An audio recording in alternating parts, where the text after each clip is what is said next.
Donald Trump shocks the markets and causes Bitcoin and the traditional financial markets to surge by making a new statement regarding tariffs. Let's take a look at this. It's highly explosive. We have new statements from Paul Atkins, the SEC chief, who is very positive about Bitcoin and now wants to massively push Bitcoin regulation forward. First, we see that Bitcoin is shooting up massively. Here at the time of recording the video, it's at 94,000 US dollars. And all of this is happening after Donald Trump makes a statement, and he says the following. President Trump says that tariffs on China will be significantly reduced and that he doesn't want to play hard. So this is a very clear de-escalation taking place. And the markets are reacting very positively to this. I've been telling you this all along. If Donald Trump removes some uncertainty and brings more security to the market, then he always has the scepter in hand and can always pump the markets back up. He just needs to announce deals. He just needs to remove some uncertainty from the market. He needs to say, hey folks, there are deals here. We will come together here. Very important. There is currently no deal yet. These are just the announcements of deals. And then the second big news came out. Namely, shortly after the pump, it was announced that Donald Trump will meet with the president of China, Xi Jinping. And the whole thing will take place in May, so relatively soon. And the market currently assumes that there will definitely be deals. And these deals then mean more security. And then not only Bitcoin, but also the traditional financial markets could be catapulted back up very quickly and very rapidly. Because a lot of the downturn that we are simply seeing in the traditional markets and with Bitcoin simply comes from the uncertainty about the whole tariff issue. But here Donald Trump also says that the tariffs on China would not reach 145% and would significantly decrease, but not be negligible. So they will find a middle ground.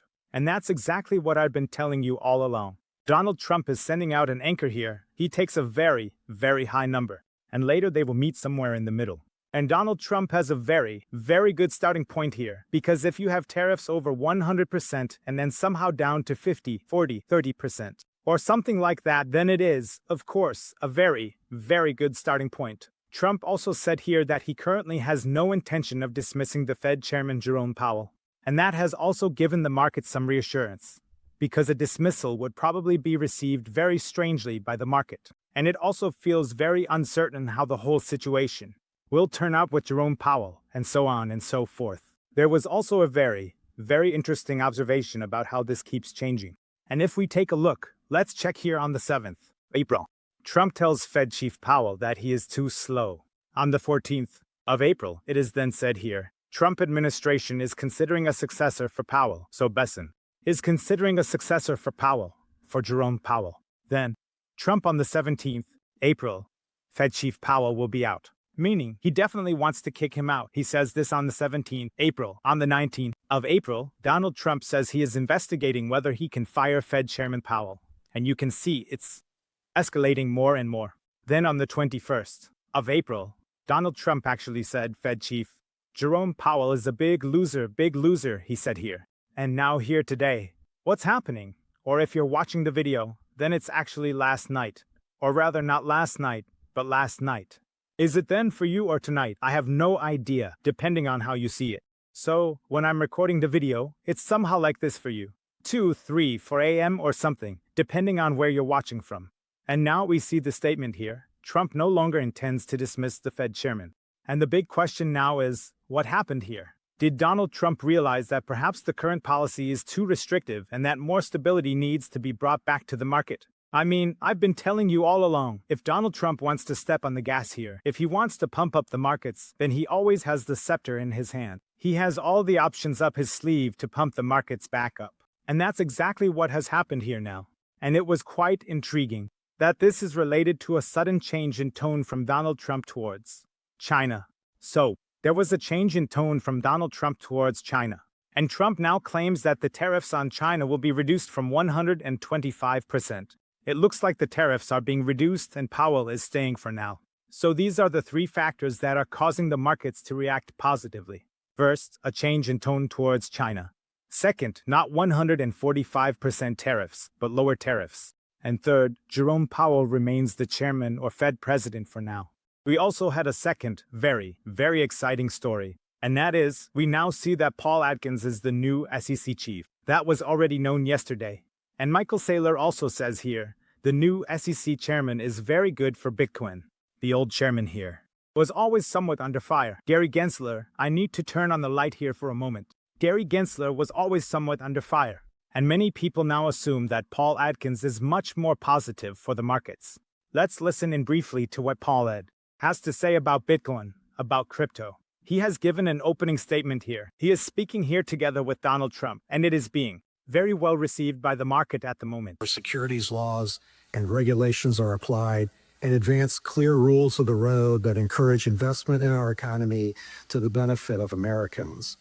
A top priority of my chairmanship will be to provide a firm regulatory foundation for digital assets through a rational, coherent, and principled approach. We will work to ensure that the United States is the best and most secure place in the world to invest and to do business. So, Mr. President, again, thank you very much for your graciousness and extending such a warm welcome to my family and me today in this storied room.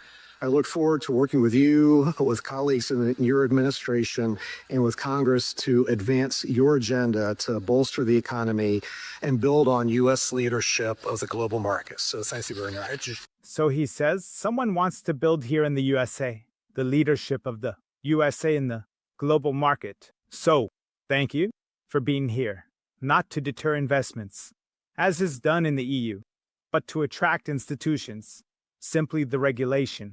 That's just very clear. If there is a better regulatory framework here, clearly, then more and more companies are willing to make investments in this area. More capital comes into the space. This then also supports Bitcoin, because Bitcoin will be bought even more, and more Bitcoin products will be offered, and so on. Michael Saylor also confirms this here and says here, SEC Chairman Paul Atkins will be good for Bitcoin. So the whole thing will be very, very good for Bitcoin. I also know relatively few people who have said that Atkins or something is somehow bad for Bitcoin. Gensler, it was always kind of back and forth. Some said super cool, others said not so good. Or with Atkins, it really seems that most people are very, very aware that it could be a very, very cool thing. What was also interesting here was a speech by the US Secretary of the Treasury. He talks about financial freedom.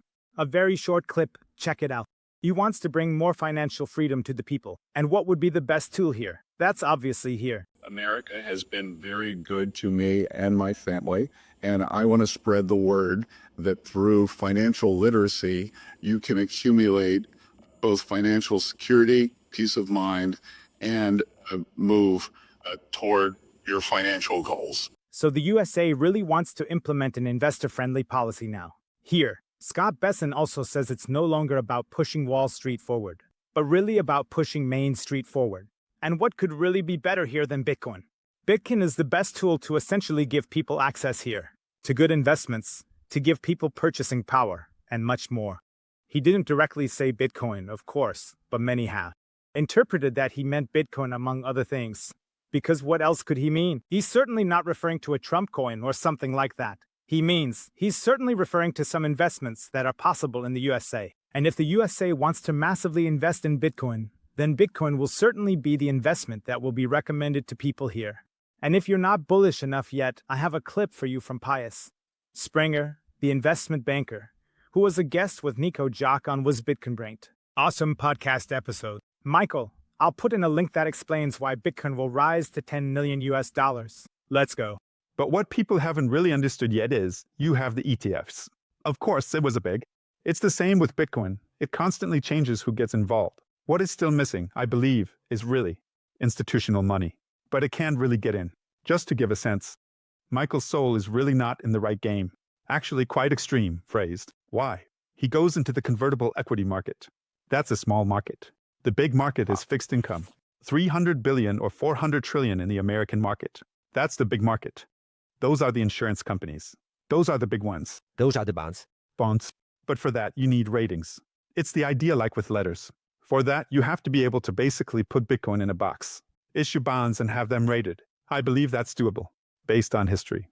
I have, in the subprime and derivatives area, let everything be rated. So there were things rated AAA where I thought, okay, maybe that shouldn't have been done. And I believe if that does happen, and it is. And Michael Seal doesn't know the market. He comes from the technology sector, highly intelligent guy, very successful. He just does what one does, stock market. so okay. But whoever actually cracks this bond market and this rating. And you don't even need Moody's and S&Ps. And a grudge is good enough, actually. Then the market opens up in a completely different way. And that gives it a whole different boost. But the nice thing is, it develops just as slowly. Then it wouldn't if we say, you say, now give me the numbers again, you say, when are we reaching 1 million? Power law is the following. There are good ranges locally. I say, we shouldn't be below 1 million after 2027. Not below 1 million. Sorry, okay. Not financial advice, by the way. No, I am an investment banker. No financial advice. We investment bankers, you shouldn't take it too seriously when I say. So, no financial advice, for heaven's sake. Here, for the record, what Pius Springer thinks. On March 20th, 2025, that by mid-2027 Bitcoin should not be below $100,000 should be it. Could be over 1 million at the earliest. Could be over 1 million by 2030 at the earliest. And then probably from the mid-30s, not below 1 million. And reaching 10 million in 15 to 20 years. So, and I just wanted to present this once because, first, both your prediction and Michael Saylor's prediction, as well as the predictions of many others, both short-term and long-term now fit the power law. So, practically everyone I listen to, who is somewhat to be taken seriously, can map the price predictions in the power law in terms of time and price axis. Secondly, so that we reach 100,000, we probably need, as we all did at 100,000, so that means yes, we need what you just mentioned, fixed income and so on. We don't need that yet, but I would say, for the step to 1 million or at least from 1 million to 10 million, we have to continuously open up new capital pools. And that's the task. And I do believe that a soul has understood that as well. He just does one thing after another. Yes, maybe others will come along, but I think there are bankers now who say, we package Bitcoin into debt instruments. And I strongly assume that something like that now exists at Cantor Fitzgerald as well. So, that will come up to the idea of issuing Bitcoin as a government bond. So folks, now you know when Bitcoin will rise to 10 million US dollars. If you're not bullish now, then I don't know what to tell you.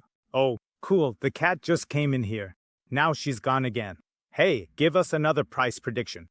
Now she's taking off. So the cat also says 10 million US dollars. Definitely, for sure. The only question is when. I'm going to enjoy a hyper bullish Bitcoin watermelon now. Give me a like if you're also in the mood for a watermelon. Enjoy the awesome watermelon. Here, even with really ripe seeds. You can tell a watermelon is ripe when the seeds are really black. So folks, hyper bullish. If you still want to buy Bitcoin, I'll put a link below for you. 20 Bitcoin, how you can buy Bitcoin easily, safely, and simply. With the code Bitcoin, you can get up to 20% off the fees when buying Bitcoin. I bid farewell here with the hyper bullish watermelon. Peace out.